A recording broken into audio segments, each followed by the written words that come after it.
안녕하세요, 유크입니다.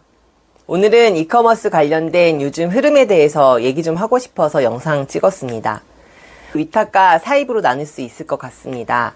위탁은 내 물건이라기보다는 중간에서 그 상품을 마케팅하고 판매하는 건데, 소비자가 나한테 주문을 하면 위탁처에 주문을 넣어서 위탁처에서 고객님께 상품을 발송하는 시스템이죠. 공급처한테 송장을 받아서 내가 판매하고 있는 플랫폼에 송장을 넣는 순서인데, 위탁 판매는 재고 부담이 없어서 이커머스 시작하시는 분들에게 부담이 없지만 공급처 마진도 있어야 되고 내 마진도 있어야 돼서 아무래도 판매 마진이 적은 형태가 됩니다. 그래서 마케팅도 원하는 대로 하기 어렵기도 하죠. 그리고 재고나 판매가에 대해서 판매자가 컨트롤을 할 수 없는 단점이 있습니다. 우선 위탁 판매는 이커머스를 시작하시는 단계에서는 진행해 봐야 하는 첫 단추라고 생각합니다. 그리고 사입은 내가 제품을 직접 구매해서 재고를 갖고 마케팅도 하고 판매도 하고 배송도 해야 되는 시스템인데, 아무래도 재고에 대한 리스크가 있긴 하지만 위탁보다는 마진이 크니까 위탁을 하다가 언젠가는 사입으로 넘어가게 되는데, 사입을 넘어 제조까지 가게 되고, 그럼 더 상품 생산 단가가 낮아지니까 마진이 더 높아져서 활발한 마케팅도 할 수 있고 브랜딩도 할 수 있게 되는 거죠. 위탁에서 사입으로 넘어가는 그 단계를 이커머스 판매자라면 누구나 겪게 되는데, 이제 막 이커머스를 시작하는 대표님들 빠른 시일 내에 도전해 보시기를 바랍니다. 우선 이커머스 사업 초반에는 혼자서 할 수 있는 일이기 때문에 일반적으로 유튜브 보면서 시작하시는 분들이 많은 것 같아요. 그래서 어떤 분은 유튜브에서 코스트코 구매 대행을 보고 시작하게 되신 분도 계시고, 어떤 분은 처음부터 브랜딩을 배워서 시작하시는 분도 계시고, 어떤 분은 해외 구매 대행, 닭등 프로그램 등 그 시즌에 노출이 잘 되는 유튜브 채널에서 소개한 방식으로 이커머스를 시작하게 되더라고요. 그러면서 이게 맞나 저게 맞나 아닌가 하는 시간을 거치게 됩니다.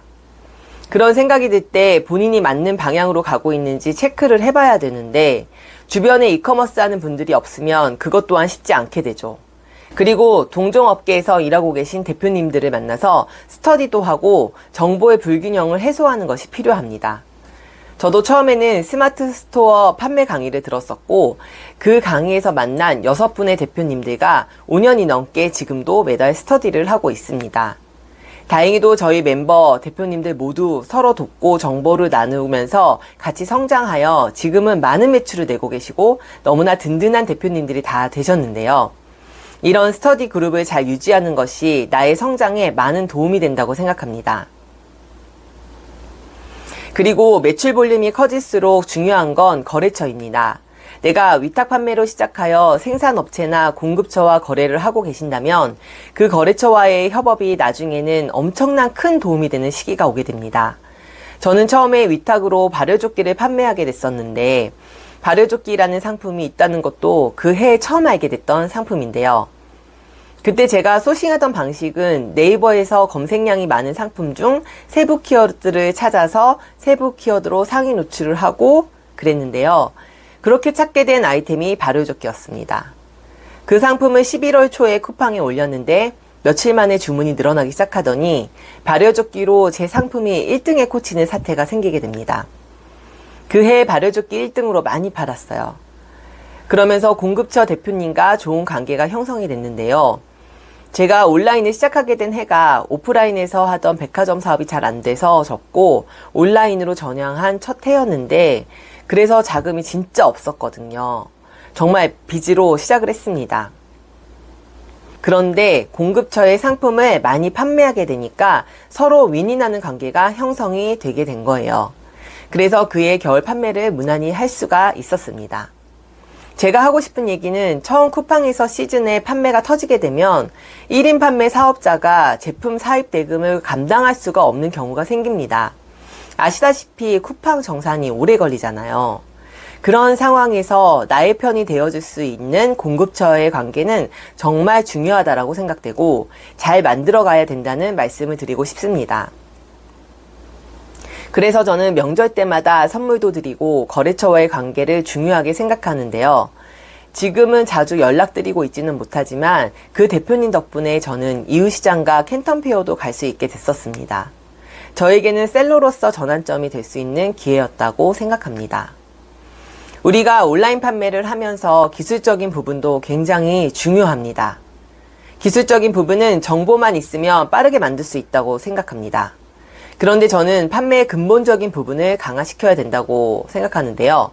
근본적인 방향이라면 판매하는 자와 구매하는 자의 심리나 욕구 같은 개념들을 말하는 겁니다.